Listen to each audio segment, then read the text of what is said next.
Hello everyone, great day. Welcome to our episode 2 of Nourish to Flourish PH. Currently, we are already available in YouTube, right? Spotify. Yes. You can also follow the Playground PH Yes. and Facebook, and also 𝗵𝗲 Wellness Coaches and Facebook and TikTok as well. So, very exciting ang ating episode 2 because, along the way, while people expect na pag-uusapan natin yung healthy food, healthy Yes. diet, pero aanhin naman natin yung masarap at healthy na pagkain kung hindi naman ito safe to consume.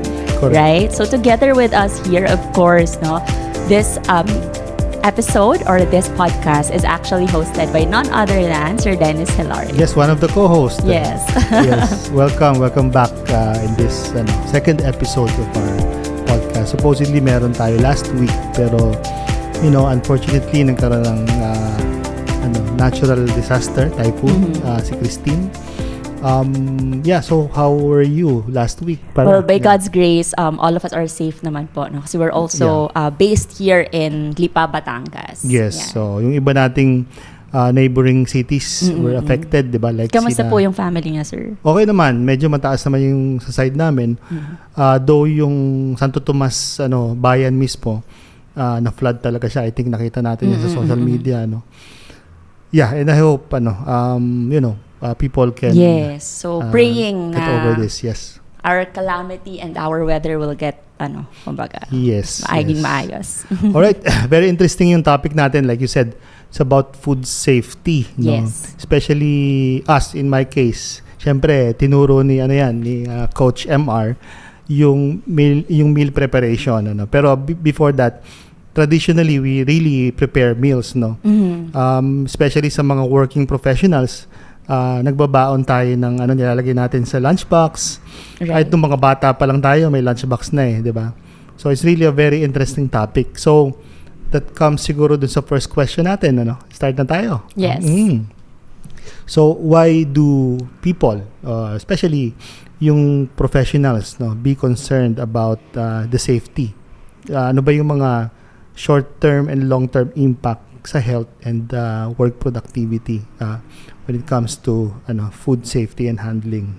Yes. So, very important, just like what Sir Dennis mentioned, meron pong mga short-term and long-term impact, yung mga ganyan. Short-term, like yung immediate signs and symptoms kasi that you will notice when you are affected with food na, let's say, spoiled na or hindi na ganun ka-fresh.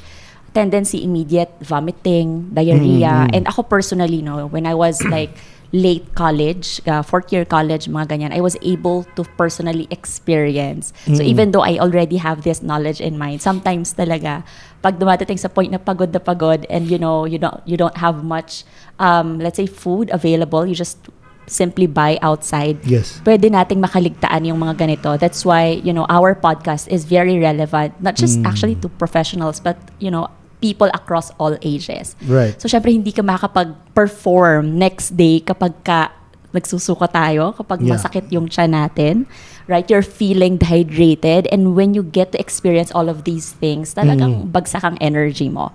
So, performance-wise, you're down. And then, pagka paulit-ulit mo siyang na-experience, let's say, quarterly, every 6 months, or every year, ganyan, over time, na-compromise, syempre, yung ating gut health. Okay? Yeah. Kasi whenever we experience these things, kumukonti din po yung ating good bacteria, which, is our defenses, and syempre mga nutritional deficiencies, right? Pag paulit-ulit kang nagsusuka and all that, marami talagang mga nadideplete na nutrients over time. Yeah. Actually, talaga yan very common. Recently nga, yung daughter ko, the food poisoning when we went to El Nido. I think 6 days siya na parang vomiting and gano'n, hindi siya nakapasok and whatnot.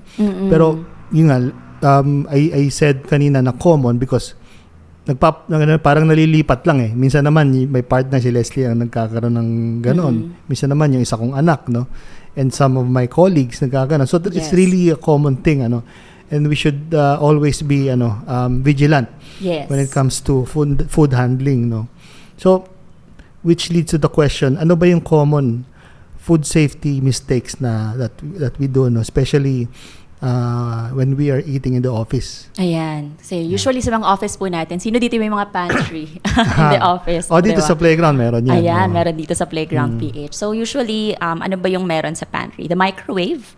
You also have your refrigerator where you store your goods. So very important from time to time, nililinis natin siya. Kasi especially when you microwave a food, diba? Iba-iba po yung klase ng kung paano pinrepare yung pagkain. Minsan nakikita mo ang daming mga sa gilid, ganyan. Mga spill, Opo. Ideally talagang you wipe it from time to time. I mean, personal responsibility nung gumamit. Yan. And pero then, ideally on a daily basis na nililinis siya or? Yeah, simple wiping lang po is okay. Like yung wipes na hindi na alcohol free o kaya any rag with damp water with konting baking soda, something like that. Especially milk ang di ba? Ang usually culprit, tama ba? Ang mga milk. Pagdating sa mga spoilage. Can be. Diba? Later, mas natin yan, sir. We'll get to emphasize that kasi high protein actually yung milk, no? And mga foodborne illnesses, yan ang mga trip nila. Yes. That's why, pagka, let's say, may mga konting spillage ng pagkain sa microwave, kaya tas hindi siya na-wipe, molds can, thrive there. Tapos pag magpapasok uli ng bagong food, di ba, basically yung air nagsa-circulate po sa loob. Yes. Sa ref naman, importante na if nagsusstore ka doon ng mga food items mo, ideally you get to put a label. It's either yung pangalan mo or kailan niluto yung pagkain or by the time when you store it kasi minsan nakakalimutan po talaga pag nagpile up, no? And then next one, syempre pagkakain na tayo, we get to wash our hands. Yeah, kasi, definitely. Opo, especially kapag hindi luto yung food. What do I mean by that? Let's say yung simple as sandwich na you just get to stack it and repair mo lang siya. Very important that sobrang linis po ng ating mga kamay. Correct. Especially yung nag-COVID, naging more mindful tayo sa paglilinis. Yes, exactly. So, I hope ma-sustain natin yung discipline na yun kahit tapos na yung COVID. Actually, I have a question kasi recently, pinag-uusapan namin yan because meron kaming kikirator here kasi we offer mga craft beer. So, in the past days kasi parang ino-off namin siya sa gabi. Tapos ino-on lang sa parang late afternoon pag mag-i-start ng i-offer. So may nag-advise kasi sa amin na hindi siya advisable. Na minsan kumbaga on a daily basis pinapatay siya. So yung nagfa-fluctuate yung temperature. ng beer kasi may yeast yata yan and whatnot. So is that correct advice? I think it would also depend on the one who crafted po your beer kasi the way it was parang made, yung shelf life niya would depend on kung paano siya kinraft. But yes, temperature along with high protein rich food is one of the parang factors why these foodborne illnesses can thrive. Yeah. Siguro better safe na lang. Huwag mo na lang patayin. Direksyon mo na lang. Yes po, para sigurado tayo. Kasi it may apply to any other type of food. Sabi mo nga, yung mga high protein na food or beverage ang mabilis maapektuhan. Okay. Another question kasi ito yung common habit din nating mga working professionals, di ba? Mahilig tayong mag-take out at saka magpa-deliver. So, especially during lunch break or mga break time. So, ano yun naman yung mga mga practical advice para maiwasan natin yung spoilage or yung food poisoning sa mga ganyang take out? Yan. Pagdating po sa mga takeout, usually naman sa mga not just fine dining restaurant, but even fast food, that we commonly know, they are already following a certain protocol when it comes to food safety and hygiene. Meron po tayong standard na HACCP, yung Hazard Analysis Critical Control Points. Yan. Wherein, parang from time to time, kailangan pumasa dyan yung pinaka food service provider. So somehow, meron kang peace of mind na yung food na in-order mo, it's serve sa'yo, medyo bagong luto siya.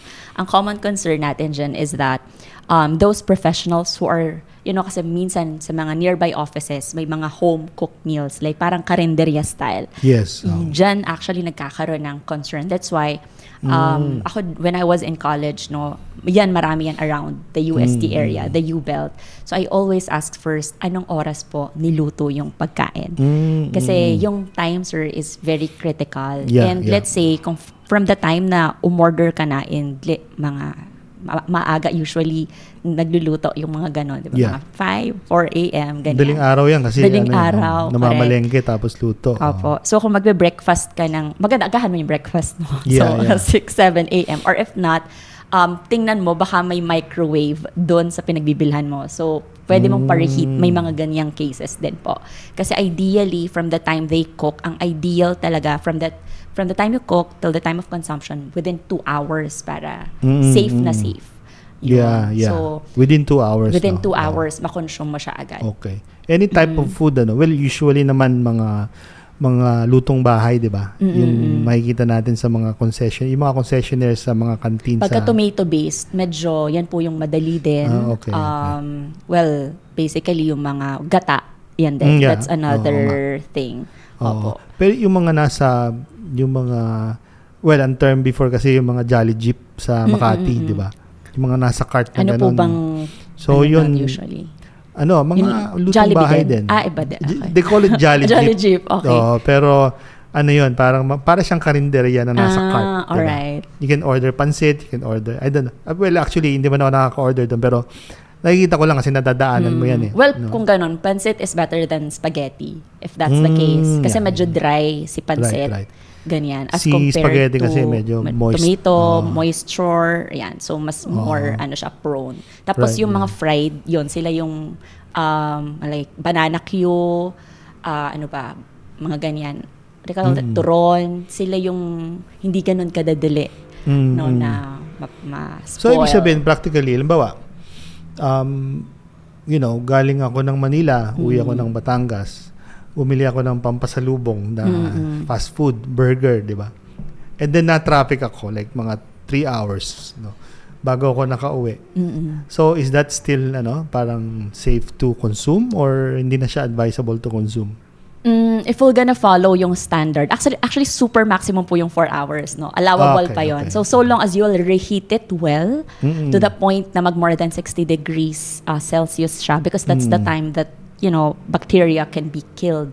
Meron po tayong tinatawag na temperature danger zone. So it's a temperature between 4 to 60. So kapag ka mas more than ref temperature na, ganyan, room temperature, that's the time that bacteria can thrive.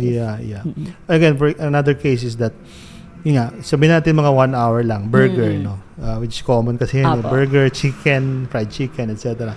Pag dumating ako sa bahay, and then siguro after an hour na travel, nilagay ko siya sa fridge. Tapos kinonsume ko sa gabi or the next day. Is that still safe? Yes po. Magandang scenario yan, sir. Kasi sabi nyo nga, 1 hour lang, tapos nilagay nyo sa fridge. And usually, sa fridge natin, so long po as your ref temperature mo is monitored mo siya na it's around 4 degrees Celsius, because it's the ideal ref temperature. We have to also check yung ref natin kasi minsan, di ba, over time, lumuluwag yung rubber around, ganyan, tapos lagi. Tsaka hindi na natin na-check talaga yung temperature, di ba? Especially yung mga lumang fridge na wala namang setting, walang monitor, walang gauge. Diba? And ang ano kasi niyan, ang ref temperature and yung freezer temperature, kung ano man yung bacteria present on the food itself, hindi na siya nagmumultiply. Parang it halts or it stops the multiplication process. Right? Pero not necessarily kills the ang magkikill po nun is by the time you reheat it. Yes, that's it. So the freezing, kung ano man na yung present doon, it will not kill. It will just stop. Hindi Pero hindi siya mamamatay sa cold temperature. Yes. Yan ang tanda-tanda ko. Kasi by the way, in our program Nutrition, we have a course or a subject. It's called Basic Food.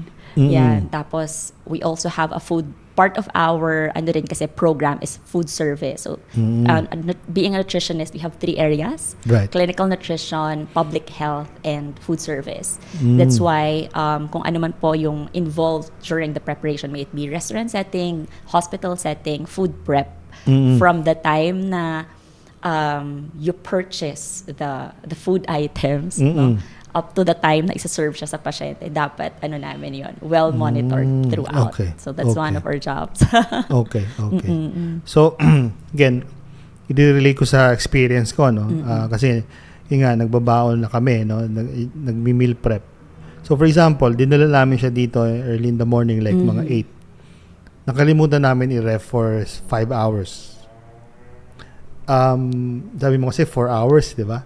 So, more than 4 hours is 5 hours. Safe pa ba siya i-consume kasi hindi na ilagay sa ref o hindi na siya kapag advisable? Let's say, siguro kung fried siya, sir, medyo pwede pa tayo magkaroon allowance. You can smell it kasi you can check naman if, how palatable still the food. Ideally, kung ang inaano ko kasi dyan is that, ano ba yung panghihinayangan ko? Is it let's say kung ang value ng food is 200 peso food, or yung oras na makokonsumo ko sa ospital kung sumakit ang tiyan ko, and magkano sir ang magpa-ER, minimum 5 to 10K. So that's how I think din. Kapag minsan nangihinayang po ako kung itatapon ko ba, let's say, itong salmon na to. Kung salmon yun, definitely mo. Kung raw, diba? Challenging kasi i-let go yun kasi mapresyo yung salmon, diba? At saka sa kultura natin Pinoy, hindi tayo nagtatapon ng food. Yes, opo. Kaya hanggat maaari, we follow yung mga tips na sinasabi natin, the food safety practices. Correct. Okay, so now that we know na, we have to consume it within that range period. So moving on, dapat we have to be really mindful. So ano naman yung mga dapat na, safety advice when it comes to transporting food, especially going to work? Ayan. So, considering also yung sinabi nyo kanina, sir, that nagbabaon tayo right now. Sino ba yung nagbabaon dyan? Kaway-kaway. Okay yan, no? Kasi, yun nga. Practical naman talaga magbaon. Practical yun. And mas may control ka sa pagkain mo. Yes. Right? And at the same time, as long as you get to follow food safety practices. Well, number 1, so eat hot foods hot and cold foods cold. So like soup, diba? Mas masarap pong kainin ang soup pag mainit siya. So let's say kung meron kang nilutong tinola sa umaga at babaunin nyo po dito sa office, get to put it in a, insulated na lalagyan. Tapos by the time you got here, kakainin muna siya. You reheat it. Lagay muna sa ref. Tapos by the time nakukonsume siya, tsaka nyo po i-reheat it. Ganyan. Tapos, let's say, macaroni salad, yung mga ganyan. Di ba may mga... Cold naman yan, dapat. Masasarap cold, ganyan. So, may mga tamang lalagyan po para dyan. So, gamit tayo ng mga thermal bags to preserve the temperature, may it be hot or cold. Right. Yeah. Yun nga, actually, naging question ko yan over the years, bakit, ba't kailangan ng temperature ng food para makain ng masarap, no? Either mainit or malamig. Yes. Golden rule natin yan. Lalo na yung mga masasarapin sa pagkain. Yeah. Ano ba yung mga, sorry, this is I'm curious lang, ano talaga yung mga food na dapat nating i-watch out or i-monitor na, especially mga sabi natin perishable. Which perishable food talaga yung dapat natin laging chine-check, no? Ang alam ko kasi is milk, no? Cheese? I don't know. Anong pang Yes. What are the other So food? whenever we think of the kind of food na madaling mapanis or whatnot, meron po tayong madaling acronym na pwedeng tandaan because these are the factors. Sobrang dami kasing mga food items. But basically, if you get to remember itong acronym na to, which is ito rin yung tandang-tanda ko during college days. FATTOM. Ayan. So kapag present si FATTOM sa ating mga pagkain, watch out. Okay. So number 1, of course, is food, but not just food. Most of the time, it's a high protein food. So like for example, itlog.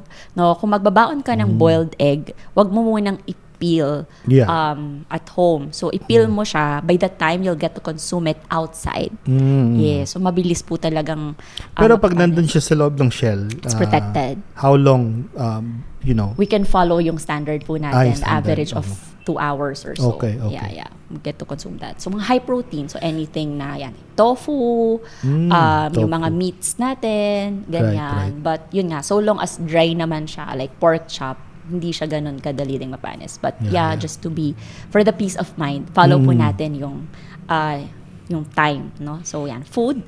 Next one is acidity. Sorry. So, yung mga ricado, halimbawa, caldereta, mechado, ganyan. Yan, nakaka-apekto din po yan, okay. Definitely. Kasi, mga afritada, ganyan. May mga tomato po yan, diba? Yeah. So, spaghetti, etc. So, it might affect the, spoilage ng pagkain. Right. Nasa A na tayo. Leading acidity. to the acidity. Okay. So, kapag yun, yung pH, may mga pH level po kasi yung pagkain. No? So, may mga acid, mga nasa less than 4, ay tataas yung acid level. Kapag ka medyo neutral, it's around mga pumapalo yan sa 7. Alkaline is anything that is 7 and above.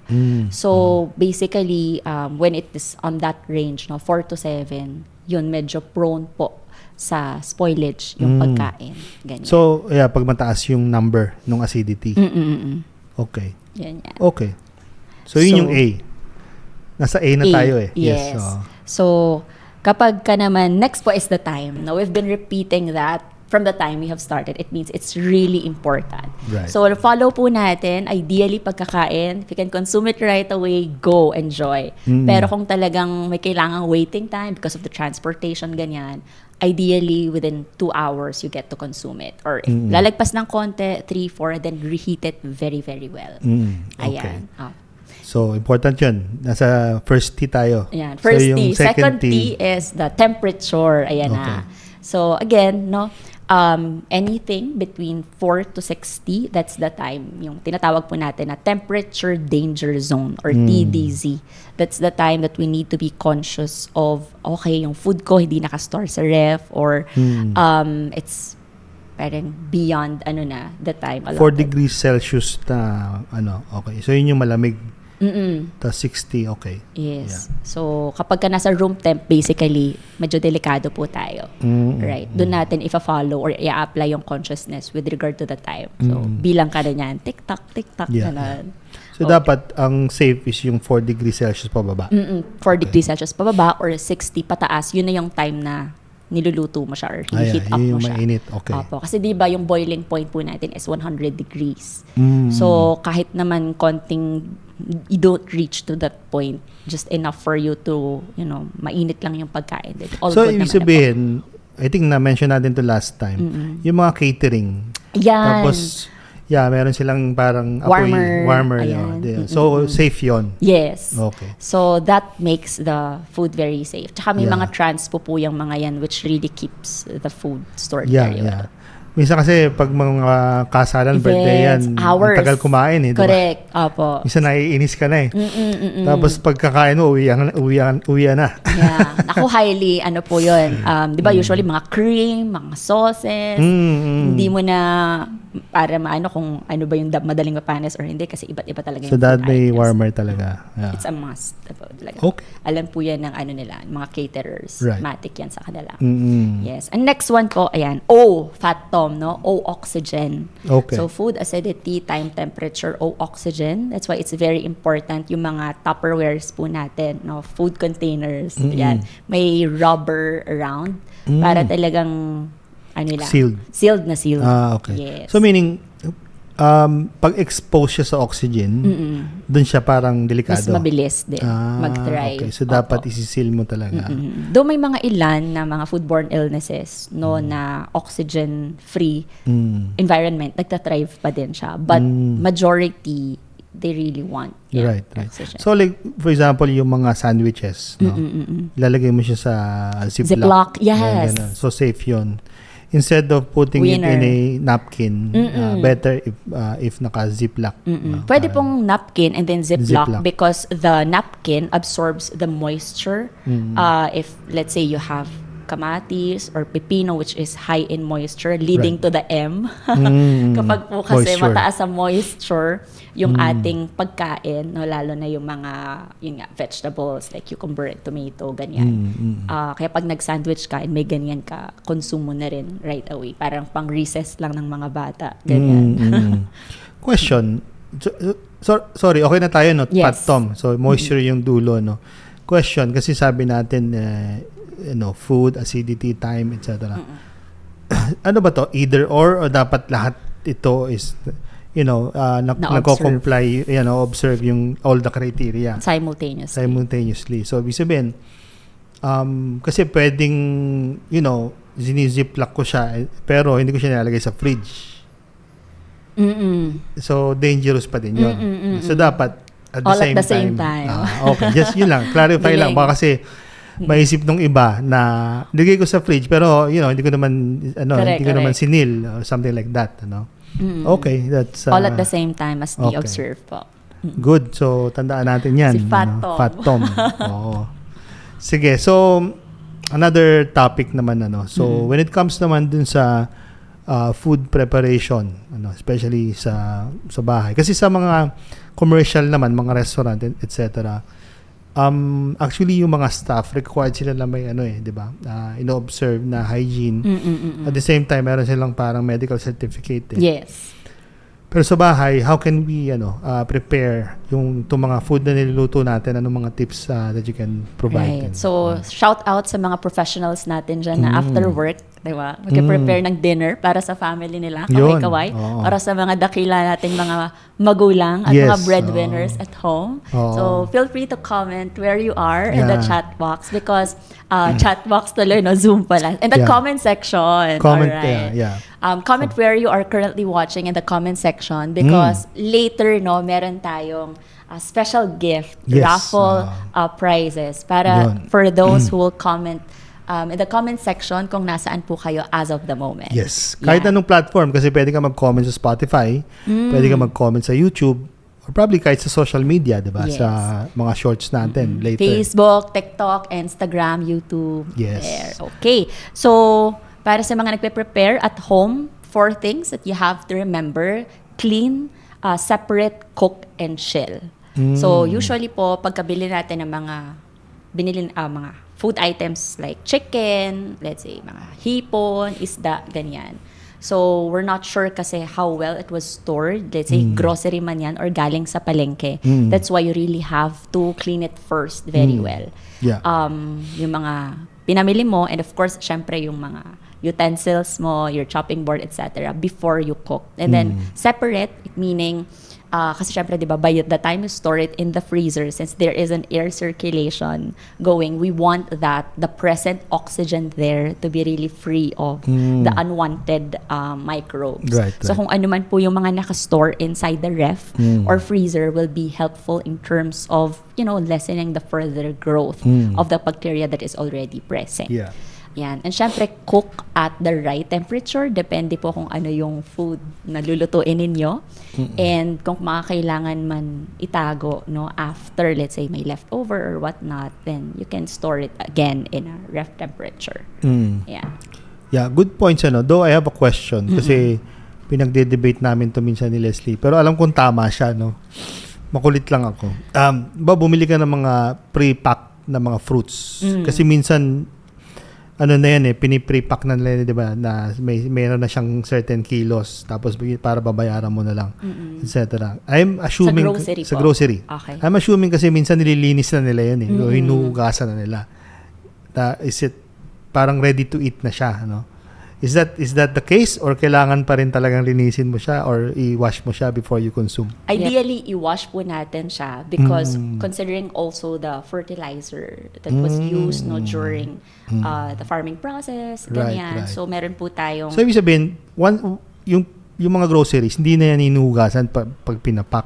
or we are not privy that we're of not that. totally sure. Kaya might as well po talaga be we sure. do our, our part. Yes. Correct. So, yung mixture po ng water with what we usually do, yung water and then baking soda, or sometimes we put vinegar then para lang to wash off the fertilizer. Apart from the other kumbaga things na kumbaga hindi dapat nandun sa fruit or vegetable. May kahit grocery po siya and well-packed naman with plastic. So, for the peace of mind, sir. Yes. So, yes. Yeah. So, Leslie, hindi na ako may pag-debate sa'yo. So, again, tandaan natin CSCC, clean, separate, cook, and then chill. Okay. Good. Okay. So, another question is, kasi, as we all know, iba-ibang tao may kanya-kanyang tolerance yan di ba? Sa mga bacteria, sa mga So, minsan sa genes, pero how does itong especially sa gut I think yun naman talaga yung main na nag-absorb ng mga nutrients natin, yung gut, di ba? Yes. So how does it affect yung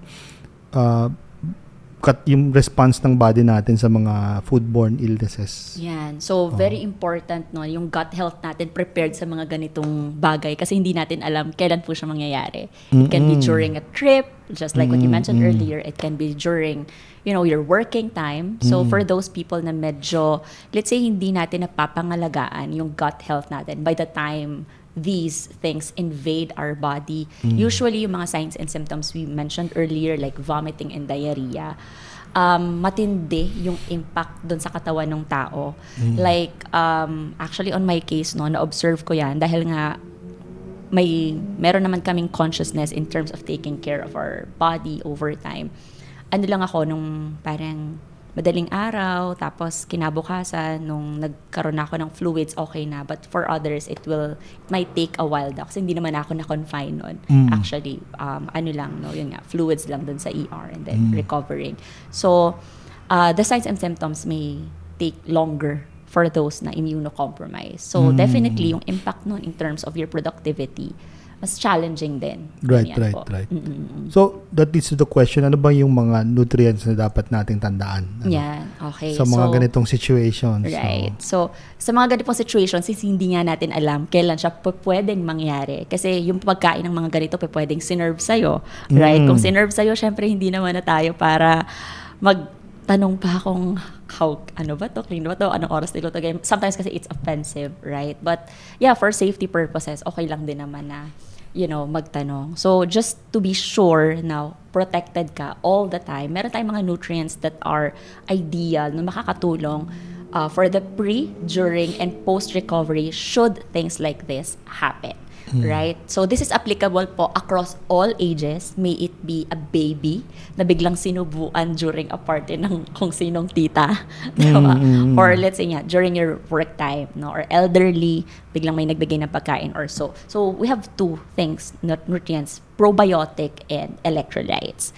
So, basically, these two are present already sa katawan natin by the time we are born. It's just that when we get to experience foodborne illnesses, affected po talaga yan. Okay? So, probiotics, importante siya. Okay? Nababawasan siya over time, parang gano'n. Over time. Bukod pa sa kapag naapektuhan tayo ng mga foodborne illnesses, namamatay po yung mga good bacteria natin. Yeah. So, important siya to, for the before you get to be affected para handa yung depensa ng gut lining mo. So of course by the time na foodborne illnesses hit you, so it's very important pre-recovery, during illness, and post-recovery. So sa during illness natin, since nawawala nga po yung mga good bacteria, so imaginein mo that your defenses are down. Take note that 80% of our immune system is housed in the gut. At yung mga sundalo mo dyan, it's really the good bacteria. So having probiotics, basically a pharmaceutical grade probiotic and a strain that is well studied, na talagang subok na, alam mo yun, talagang poprotektahan ka. It has to be Lactobacillus rhamnosus and Bifidobacterium BB12. Kasi marami po talagang probiotics right now in the market. So, it's not about padamihan ng strains. Yes, you have also to observe what we call the CFU. Makikita nyo po yan sa label, no? 12 billion CFU is, 10 billion above actually is quite ideal. So the one what we're recommending is around 12 billion, and the strains is what I mentioned earlier. So helpful siya para mas maging matibay yung gut health mo. So wala kang makontrol yung vomiting and all that. Meron ba mga natural sources? Meron po, like mga kimchi, ganyan, sauerkraut, ganyan. Kaya lang, pag kasi you are already vomiting, you don't want to further introduce food during that time kasi ang tendency, isusuka mo lang din ito. So what we are recommending po are concentrated probiotic, like it's a powder form. Wala siyang calories, di siya, kumbaga, it will not create further stress sa digestive organs mo para trumabaho ulit siya. Kasi basically, parang nasa red alert mode siya and you don't want to further aggravate the situation. Ano yan? Over-the-counter ba yan? Or kailangan prescribe? Hindi man kailangan po i-prescribe ng doctor because it's not a medication. So, it's something that you can buy online, right? So, people can also message, di ba? Playground PH and any of our social media for you to easily access that. Yeah, if you want to learn more, contact us. Opo. Yes. And another thing po is electrolytes. Kasi syempre, since nagva-vomiting tayo, marami tayong mga minerals na lumalabas sa katawan natin alongside na nagda-diarrhea, ganyan. So we need to replenish also those electrolytes, which is very important. Usually, people who get to experience these, yung mga symptoms of foodborne illness, hinang-hina sila. Because electrolytes is also related to, muscle, nerve, and balance sa katawan natin. This is during, di ba? These are the parang treatment during. Yes po, during, by the time you got hit by these the illness, things. Okay. And of course, yung post-recovery niyan will be for the replenishment na. Right. Is there such thing as like overdosing probiotics and electrolytes? Probiotics, basically, as long as you get to consume it, yung 12 billion CFU na yon, kahit i-take mo siya ng 2 to 3 times, lalo na for, pag medyo matindi yung case natin, it's still okay naman po. Pero anything na marami, sobra talaga. Hindi so naman, far, none-reported as per research. Pero yung minerals, that we also need to observe kasi meron tinatawag po You mean the electrolytes? The electrolytes, yeah.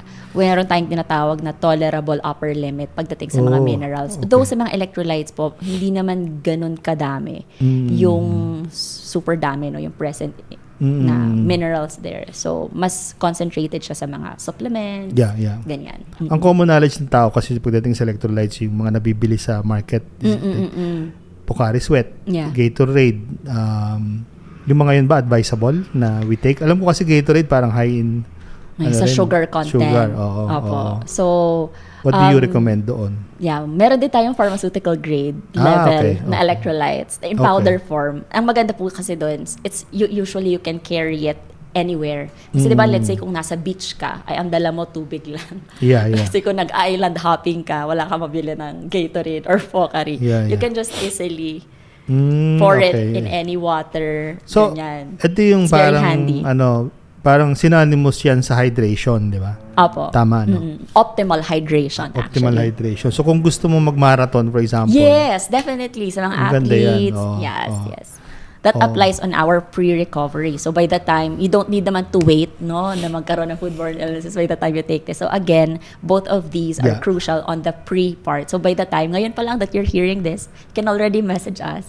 Yes. For you, should you want to have any of this pharmaceutical grade probiotics or electrolytes. I think what Coach Emma is saying is that marami naman nabibili in the market. But if you want to be intentional and really be serious about it, we can, again, book a call with us and then we can provide you like a more customized, personalized recommendation. Kasi tama yung sinabi kanina ni Sir Dennis, right dosaging matters. Kasi nga kapag ka napasobra tayo, anything na kulang or sobra, of course, is not good for your health. That's where we come in as, we can serve you on that matter. Yes.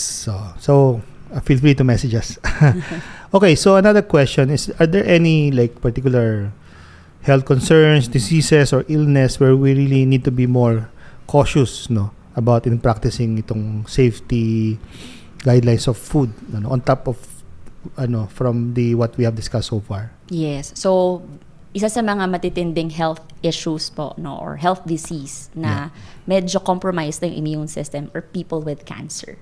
Right? So mapapansin natin, especially on your white blood cells or WBC, bagsak siya. So as we know, your white blood cells, parang yun yung pinaka-sundalo ng katawan mo. So if your defenses are down, you don't want to further introduce invaders that can mas lumala pa yung sakit po natin. That's why for those na medyo matitindi yung level ng cancer cells natin, meron tayong tinatawag na neutropenic diet. So ideally talaga pagkaluto, kain agad, bawal yung mga pagkain na tinakpan tapos mamaya pa kakainin, bawal yung mga malasadong itlog, sashimi, ganyan. Ideally well cooked talaga. Even fruits po, sa totoo lang na alam mo yun, it has talagang thoroughly washed. Pero ideally, lahat hinit siya para sure na patay po lahat ng bacteria. Yan. Okay. May mga ganyan. And also, yan, people na may mga organ transplant. So, kidney transplant or mga common. heart. No, oo. So, kasi syempre, again, their immune system medyo, siya, at bay. So, we really need to be conscious sa mga ganyan. Elderly. So, meron tayong tinatawag na vulnerable groups of the society. These are the kids, the pregnant, and the elderly. Kasi sila po yung may mga special nutrient needs.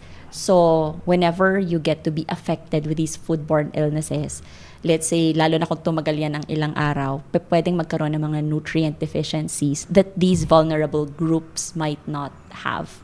Right? So, affected yung function nila. Kasi mga bata, growing yan, yung pregnant women, ang nangangailangan dyang nutrients, yung baby at saka siya mismo. So, crucial kasi merong special stage na nangyayari at their point in time na kailangan ma-serve yun. And if these, kung masyadong bumaba sa nutrients or kumbaga, yun nga, magkaroon ng mga reasons to deplete these nutrients, kung ano man yung kailangang performance on that particular life stage, baka compromise siya.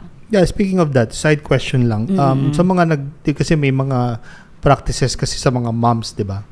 Na, especially yung mga breastfeeding moms na nagpa-pump sila, nilalagay nila sa fridge. No? Anong advice mo doon? Dapat gaano katagal lang siya dapat sa fridge? Yung mga ganung yung mga milk nila. Oo. So meron din pong kung fridge siya, no, it may days po, it's fine. Pwede yun. Yes, kasi kapag frozen or pin-freeze po talaga. Frozen. Tapos later itino-thaw na lang nila yon. Kaya yung mga mommies na let's say magte-travel sila, then 'di ba usually travel a week or so, okay lang po. Kahit basta pagka-freezer kasi talaga pangmatagalan yun. Yeah. Sa mga fresh milk naman, especially mga mahilig magkape, di ba? Gumagawa sila ng coffee tapos may milk na. So, syempre, isa-isang serving naman, di naman nauubos yung 1 liter of yung packaging ng fresh milk, di ba? So, how long siya advisable na i-consume? We can follow po yung best before date. Kasi usually naman, hindi rin naman ganun kahaba po yung best before date. Hindi ba siya umiigsi pag binuksan na?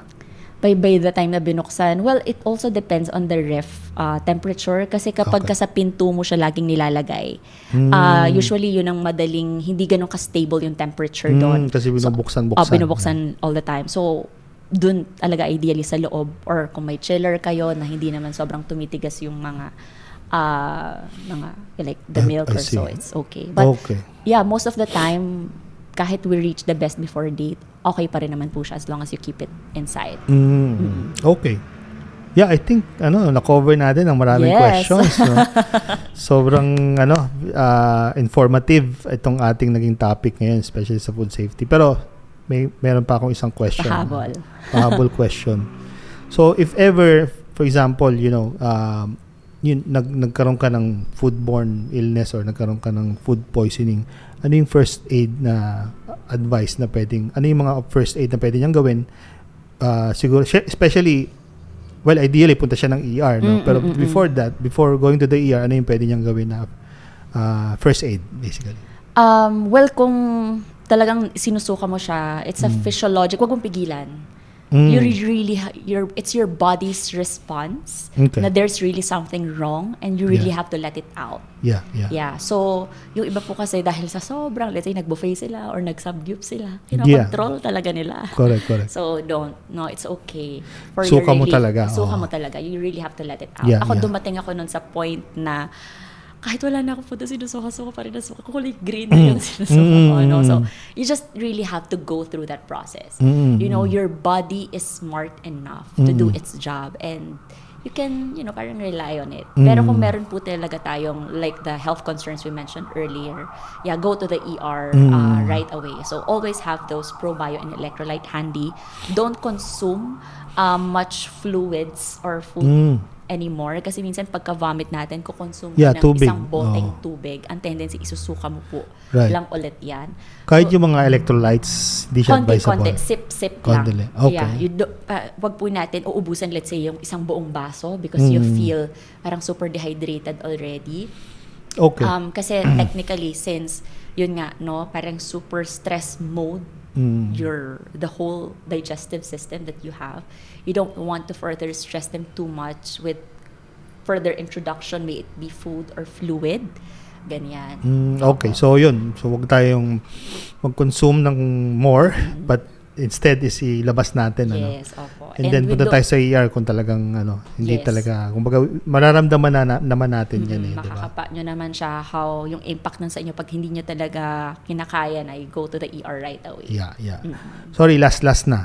Ano naman yung SOP? So for example, alam natin na kasi kumain tayo sa ganung restaurant, alam natin yung culprit. Ano naman yung SOP pagdating sa ganyan? Legally,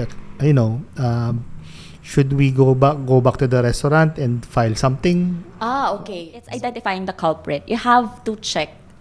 Let's say kahapon, iisipin mo talaga, ano ba yung mga kinain ko? Is it because dahil sa handaan or yung binaon ko or whatnot? Because it's challenging to pinpoint which is which. Yes. Right? Exactly.